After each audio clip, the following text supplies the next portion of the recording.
This show is produced by the Hartman Media Company. For more information and links to all our great podcasts, visit hartmanmedia.com. Speakers, publishers, consultants, coaches, and info marketers unite. The Speaking of Wealth Show is your roadmap to success and significance. Learn the latest tools, technologies, and tactics to get more bookings, sell more products, and attract more clients. If you're looking to increase your direct response sales, create a big-time personal brand, and become the go-to guru, the Speaking of Wealth Show is for you. Here's your host, Jason Hartman. It's my pleasure to welcome Craig Valentine. He is the 1999 world champion of public speaking, founder of the Communication Factory and co-founder of the World Champions Edge, author of World Class Speaking, The Ultimate Guide to Presenting, Marketing, and Profiting Like a Champion, and World Class Speaking in Action. 50 certified coaches show you how to present, persuade, and profit. And I've asked Craig to talk today mostly about humor and how we can integrate humor into our speaking, whether it be live, on video, on audio, and some storytelling techniques as well. These are two very important parts. Craig, it's a pleasure to have you. How you doing? I'm doing great. How about yourself? Good, good. Well, welcome to the show. So you're coming to us from Washington, D.C., Baltimore area? Right in between. Yeah, fantastic. Well, I think this is one of the harder parts of public speaking for many people.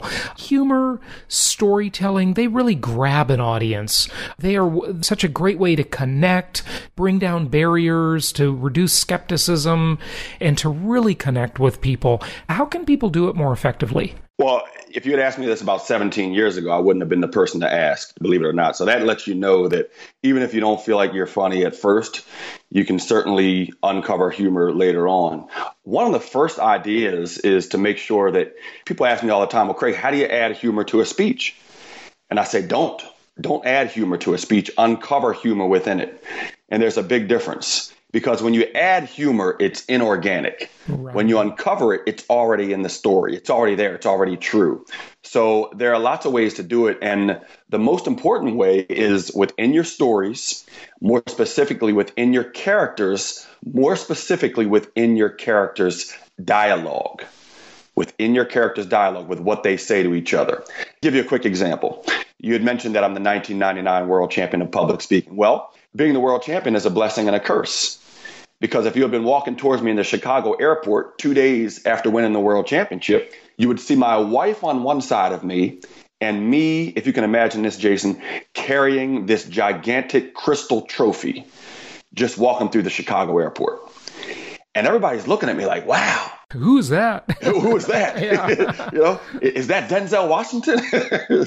But here's where I realized my life would never be the same. This petite lady in this pink dress runs up to me in the middle of the airport. Everybody's watching. And she starts reading the bottom of my trophy. Yeah. She says, 1999 world champion of public speaking. Wow. Say some things. Mm-hmm. And I'm speechless. But that's when I realized no matter where I go in life, people are going to say, would you mind saying something? So I came to a fundamental understanding about my life and really about yours too, or anybody who speaks. And that is, I can no longer get ready to speak. I have to stay ready to speak. Okay. And my new motto is don't get ready, stay ready. Mm-hmm. And audiences, they like that motto. And I always tell them, look, if you don't like that motto, I'm going to send it to Viagra because that's a pretty good one. But anyway, moving back, if you look at that story right there, there are a couple of humor places. One is when I say the line about Denzel Washington. Now, that's what I call internal dialogue. It's not something I said out loud from one character to another, but it's inner dialogue. What you're saying to yourself, what you think you hear people saying. So inner dialogue is one way you can uncover humor, just by telling the audience what you thought at a certain part of your story. Mm-hmm. I'm thinking of people looking at me like, is that Denzel Washington? Mm-hmm. Right? So that's a laugh. The other laugh is when the lady comes up to me and says, say some things. In the middle of the airport, she says, say something. So that's character to character dialogue. The bottom line is the most humor you're going to get in any speech is within your stories and within your dialogue. What one character says to the other, or what you say to yourself. Now, before we move on, the other most important part, the other most prevalent part of where you're going to find humor is your reaction to the dialogue. See, we're on audio right now, so you can't see it. But when I say, "Is that Denzel Washington?" Usually the audience laughs, and I'll look at one person and I'll say, "You didn't have to laugh that hard." But there is just a reaction to the dialogue that's going to get you that extra laugh. And that's going to get you to turn one laugh into 2 or 3. And if you do that on a consistent basis, you'll turn 30 laughs into 90 within a 45-minute presentation. Right. So dialogue is one very important way to uncover humor. Okay. The first interesting thing that you said about that is you said uncover the humor with your characters in the story. But Craig, that implies first that you have to be telling a story and have characters. I mean, not all speakers do that. A lot of speakers just talk about something. They don't tell a story. Now, I'm not saying that's good because storytelling is a very powerful component. But would you agree with that statement? And then if so, is there any way to use humor without talking about characters and different people and so forth? Sure. Well, first of all, I would agree that there are some speakers that don't use stories very much. But I would also extend that and say that those are probably not very successful speakers. Because if you don't anchor your points with some kind of an anchor, whether it's a story or an activity, your points are going to be forgotten. If you don't tell a story and make a point, but you just keep making points and points and points, those points aren't anchored to anything. They're going to be forgotten. So it's extremely important to master storytelling. And if you were to ask me what's the most important part of public speaking, I would say being able to tell a story and making a point.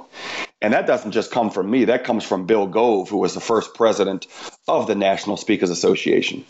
He said the essence of public speaking is being able to tell a story and make a point and do that over and over again. So yeah, there are other ways. I'll give you an example of another way. You can use the rule of 3. The rule of 3 is a way where you say 2 things in one direction, you think you're going in that same direction again, and then you stop. Give you an example from one of my old speeches. I talk about imagination. And towards the end of that speech, I'll say imagination worked out for me. I said I wanted to be a full-time professional speaker. I'm a full-time professional speaker. I said I wanted to own my own business. I own my own business. I said I wanted a white Mercedes-Benz convertible. I have a white Honda Accord. I'm getting there. Yeah, it's a punchline. So it's a punchline. It's a rule of 3. Right. Going 2 in one direction and 1 in the other direction. And the third one is misleading. It's unexpected. Right? Yeah, okay. It's the train wreck. Right. It's the train wreck. You're going 2 times in one direction. But that doesn't necessarily involve a story. But again, you go back to delivery. When I'm on stage, I'm walking 2 ways in one direction. And then when I say that last line, I completely stop, turn in the other direction. And that adds to the twist. So very important what you do on stage, the reactions that you show and the way you use the stage, that's going to uncover humor as well. But if you're not telling stories, there's going to be a problem down the line when it comes to humor. Do you want to talk first then about storytelling and how we can do that more effectively and what the techniques are there, and then we can layer the humor component on top of it? Sure. I think one of the most important parts of storytelling is, well, there's characters. You introduce characters. You immediately throw them into some kind of a conflict. Okay? You escalate that conflict so that the audience is really on the edge of their seats. Then you give the audience some kind of a cure. Now, the most important part of the cure is you're not the hero. We could go through a whole course on this, but then you give them a cure, some kind of a recipe or formula or technique for overcoming the conflict in their life. And then you show them the change that has happened because of it. And then you give them some kind of a message. If I was to sum up storytelling very quickly, it would be tell a story, make a point, and make sure that point is fewer than 10 words so people can remember it. If you think about the story that I just told, you're going to remember the point. So I told the story about walking through the Chicago airport, and the point was, don't get ready, stay ready. People remember that. They repeat it. They contact me and they tell me how it's changed their lives. Craig, I was getting ready for this event, and then I realized I can't get ready. I got to stay ready, and I rocked it. That sort of thing. So you tell a story, make a point, make sure that point is fewer than 10 words. And I call that your foundational phrase that's fewer than 10 words. Okay. And it's focused on the audience. It's not focused on you. Foundational phrase, very important. Okay. Yeah, I think the most important part of storytelling is to establish a conflict very early on and then escalate that conflict. Think about the movie The Titanic. If you think about that movie, once they hit the iceberg, you knew there was a big conflict. But it didn't just stay there. Then the water started to rise on the Titanic. And when the water started to rise, that's escalating the conflict.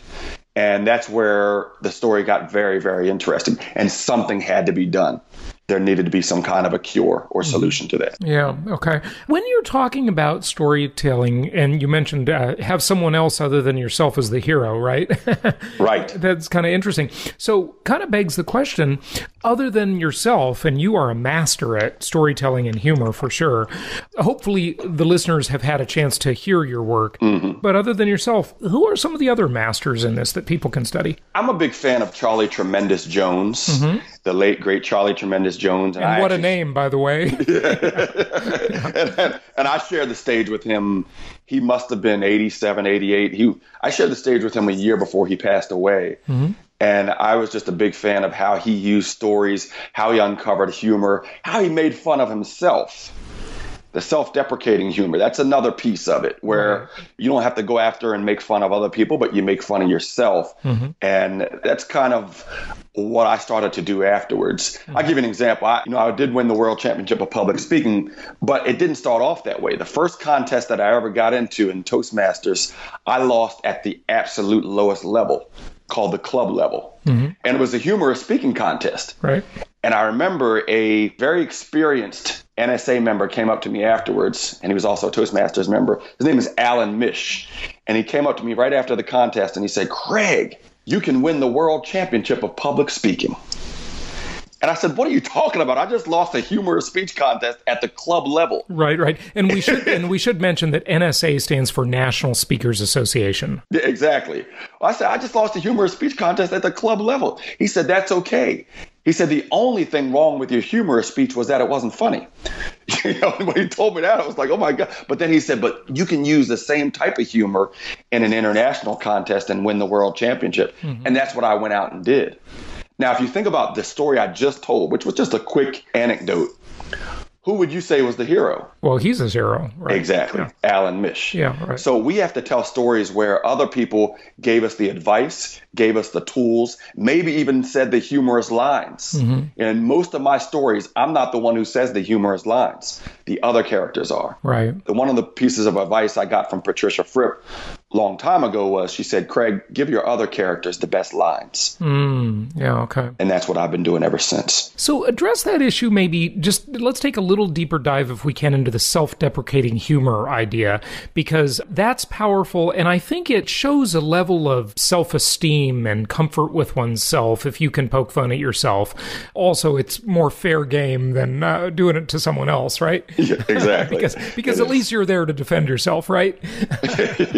You are. You are. How do you do this, though? There's a technique to it. Well, there is. And there's also a theory underneath it, which is when you make fun of yourself, you take yourself off of any pedestal that the audience might have put you on. Now, if you want to go deep, let's go deep for a second. As a speaker, you shouldn't come across as special. You should come across as similar to your audience. And then they'll believe that you have a special process. I'll ask you a question, Jason. If you just talk about success after success after success, and I did this great and I did this great, what do you think the audience is going to think of you? They're going to think you're bragging, and they're going to think you're lying too. Yeah, they will. And I think they might even think you're special. And if they think you're special, then they're going to say to themselves, well, of course these strategies and processes work for him because he's special. Yeah. It can't work for me. So why should I even take action on it? Yeah, right. But if you take yourself off of any pedestal, then they say, shoot, if he can do it, I can do it. And that's the way you get people to take action on your message. So I'll give you an example of how I start off a lot of my keynote speeches. I'll look at my audience, and there might be 1,000 people, and I'll say, I was afraid to come here. Not because of you. I was afraid to come here because 7 years ago, I was traveling so much that my daughter, who was 6 years old at the time, actually decided to write me a note. And I keep it with me. And I actually bring the note out. And I say, imagine if you receive this. It says, "Dear Daddy, I miss you. You are the best daddy in my whole family." In my whole family. You won first place out of a competition, a race with one.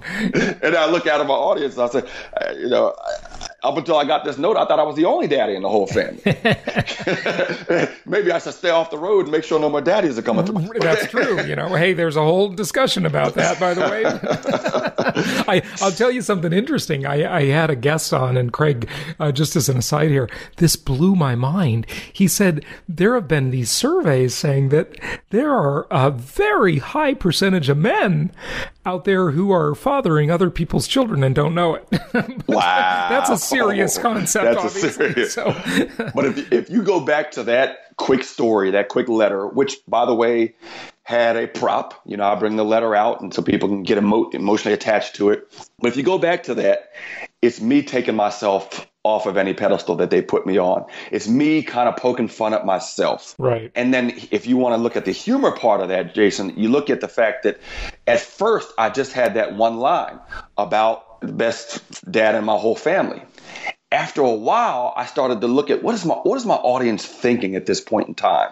Now, that's very good for your listeners to always ask, what is my audience thinking at this point in time? Well, what they might be thinking is, well, maybe it's a blended family. Maybe there are a couple fathers in it. Maybe so then I say, oh, okay. Well, what's the next line I can use? Well, up until I got that note, I thought I was the only daddy in the whole family. Right. And then I think, well, what is my audience thinking now? Well, they might be thinking, hey, who else is showing up at his family? So then I get that third line. So it's what you call tag-on lines. And that's how you can turn one line of humor into three. The sitcom Seinfeld did that masterfully. Right. I mean, they really did it masterfully. Yeah. And they had other characters speaking up and adding on those tag-on lines. And they had 22 writers for each show. That didn't hurt either, Exactly. So if you're listening now, if you look at one of your laugh lines, immediately ask yourself, what is my audience thinking right after that line? And I can pretty much guarantee you'll get one or two more laugh lines out of that. Mm-hmm. Do that on a regular basis. You turn 30 lines into 90. You have a really good, packed, humorous program. Right. Okay, good. Just anything else, maybe a question I haven't asked you, just anything else you want to tell the audience? I, again, would just make sure that you don't only tell a story and make a point, but make sure you master one of the most important other aspects of public speaking, which is you gotta sell. And what I mean by sell is making sure that you can get people to take an exact next step after your presentation. And if it's okay with you, Jason, I'd just like to give them one principle for selling, for getting people to take that next step. Hey, absolutely. I'm sure everybody wants to hear this. Okay. You got the audience loosened up because of the humor. You've told your story. You've connected with them because of your mastering storytelling. But you definitely have to get them to take a next step. And the best speakers embrace this. The least effective speakers, I think, avoid this. And the sad part is all you have to do is master one sales formula. And here it is. Never sell a product, always sell the result. Never sell a service, always sell the result. Never sell an idea, always sell the result. If you're in leadership, never sell change, always sell the result. If you're trying to get booked to speak or you're going for an interview of some sort, never sell yourself. People say, I've got 15 years of experience. Nobody cares. Always sell the result. Here's an example. Years ago, I went to buy my first car ever in life. And I went to the dealership. And the salesperson came up to me. He says, are you looking at that car? I said, yes, sir. He said, great. Let me tell you about it. This car has these types of windows, this type of brake, this type of motor. He's trying to sell me the car. So I said, no, thank you. I'm not interested. I went to a different dealership on the same day. Different salesperson, same exact car. Now, Jason, this is back in the day, so you have to understand this guy must have anticipated where I was emotionally at that time in my life, what I would say young and single and looking to mingle. And so he walks up to me, he says, are you looking at that car? I said, yes, sir. He said, ooh, you're going to look good in that one. And I'm like, I am? He said, yeah, you're going to be flying down the road. The wind's going to be blowing through your hair. And the girls, let me tell you, the girls will be all over you. He knew how to appeal to you. So what do you think I did? I said, where do I sign? He made the sale not because he sold me the car, but he sold me the result. And he lied. I was lonely. I was lonely in that car. Nothing happened in that car. But point is, he made the sale. Right. So the point is, never sell a product, always sell the result. And the second part to that is always put the result before the resource. And what I mean by that is, if I was in front of an audience right now, I would say, raise your hand if a year from now, you'd like to be at least 3 times better than the presenter you are today. I don't care if I'm speaking to CEOs or speaking to speakers. all hands are going to go up. I said, well, great. Then for absolutely free, you can go to one of my websites, which is 52speakingtips.com. That's 52speakingtips.com. And for every week for a year, you're going to get an audio lesson from me. And at the end of that year, you will be at least 3 times better than the speaker you are today. Now, stop right there. So here's the question for you. Never sell a product, always sell the result. Right there, what's the result that I just offered them? You just did it to us, Craig. Yeah. We were an unsuspecting audience, and you just did it. That's exactly right. So the result is 3 times better. Right. Right? You're going to be 3 times better. Now, what was the resource? You did the result, and you put the resource last. Exactly. And that was perfect. Yeah. It's very important to do. So never sell a product, always sell the result. Always put the result before the resource. Mm-hmm. If I had done that the other way around, here's how it would have sounded. Raise your hand if you'd like to receive 52 emails from me. Right. Yeah. Who's going to raise their hand to that one? My opt-in rate would be a lot lower. So if people can just remember that, tell a story, make a point, make sure your foundational phrase is fewer than 10 words. Never sell a product, always sell the result. Always put the result before the resource. You're going to be in really good shape as a speaker. Yeah, I think that's a great tip. You have another website as well as the 52 speaking tips, right? I do, but you know what? I'd rather just have people go there because one of my points in public speaking, whether you're on a teleseminar, on the radio, or on stage, is to only give one exact next step per speech, one exact next step per web page, right. One exact next step. So yeah, I'll just say, go to 52speakingtips.com and you'll get something for free. You know, it's funny though, Jason, when I'm in a workshop and I'll ask people, I'll say, what did I mention first? The result or the resource? And somebody will always say, what you mentioned first was free. That's always what sticks out at people. Sure. So 52speakingtips.com, I think that would be a great next step for you. That's another great point you just made is that I remember learning a long time ago, a confused mind always says no. So make it clear and simple and a very simple step. Craig, one more question I want to ask you before we wrap up. We can't demonstrate it here very well, but you did just drop the hint about it. It was about the facial expressions and the body language as you're telling the story. Is there anything you can impart on that, given that we don't have the visual medium here? Sure. First of all, let me speak about what you just said. A confused mind says no. I've actually added to that. I think it's one of my favorite statements. A confused mind says no, but a clear mind says go. And if you can get people to take one exact next step, you're going to clarify things for them. I have too many speakers saying, you can get my platinum package and my silver package, and there is just too many next steps, and the audience is confused. But to your point just now, yes, reactions tell the story. Good friend of mine, Darren LaCroix, and I work together a lot, and he always says, reactions tell the story. All you really have to do is think about the movie Flashdance. Do you remember seeing that movie, Flashdance? Vaguely. I remember that movie. It was like, there's Flashdance and Fame. I don't know. I confused them. Right. Those are very old, but yeah. All kind of around the same time. Okay, so what happened in the Flashdance movie? So that's homework for anybody who didn't see Flashdance. All right, going to Netflix right now. If it's still around, it's old. Anyway, in Flashdance, there was an actress, Jennifer Beals, and she was trying out for a ballet troupe. And towards the end, she's doing this dance. And I can't tell. I'm not a ballerina, so I can't tell whether or not she's doing well. But when you look over at the judges, they seem very disinterested. So you're reading the story based on the reaction of the judges. Then she says, hold on for a second. She switches the music, puts a cassette tape in on the other side, if you remember cassette tapes. And then she starts dancing again. Again, I can't tell the difference. But you look over at the judges, and one of the ladies is tapping her feet. One of the other judges starts to tap a pencil on the desk. And the other judge starts nodding his head. And then you see the judges are actually into it. And those reactions right there are what tell the story. That's what gives it away. In speaking, when I give a line from one character to the other, after that line, it's not the line, it's the look before or after the line that really makes the line. It's the look before or after the line that really makes the show.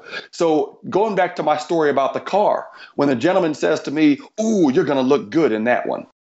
That's not where the laugh comes. Where the laugh comes is when he says, ooh, you're going to look good in that one.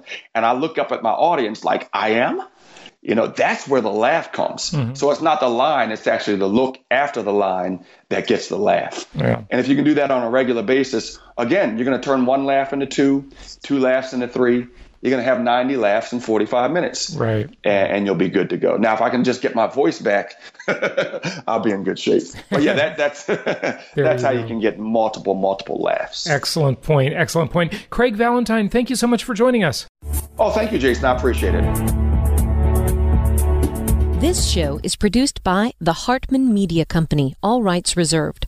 For distribution or publication rights and media interviews, please visit www.hartmanmedia.com or email media@hartmanmedia.com. Nothing on this show should be considered specific personal or professional advice. Please consult an appropriate tax, legal, real estate, or business professional for individualized advice. Opinions of guests are their own, and the host is acting on behalf of Platinum Properties Investor Network, Inc. exclusively.